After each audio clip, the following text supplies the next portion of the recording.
Уважаемые жители Гагаузии, мы сегодня большой дружной командой проводим очень серьезный автопробег в поддержку того, чтобы вы все вышли 13 ноября на выборы и проголосовали за президента страны, за президента, который искренне от всей души будет болеть и переживать за проблемы нашей гагаузской автономии, за президента, который будет переживать и работать во благо независимости и суверенитета нашей Республики Молдова. Так сложилось, что ровно 2 недели назад мы вместе с вами вышли к избирательным урнам. Мы вместе с вами отдали 91% ваших голосов, наших голосов достойному кандидату. Сейчас нужно как один выйти всей нашей дружной гагаузской семьей обязательно.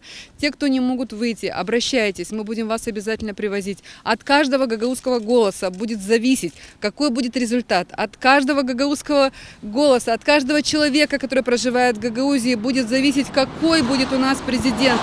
Будет он работать с гагаузской автономией, будет он решать проблемы Гагаузии или наоборот ни разу в наш регион не придет. От нас с вами будет зависеть, где будут учиться наши дети, в каких школах будут учиться наши дети, в каких университетах будут учиться наши дети, какое образование и какие услуги здравоохранения мы будем вместе с вами получать. От каждого из нас мы с вами не должны быть равнодушными. Гагаузы никогда не были равнодушными.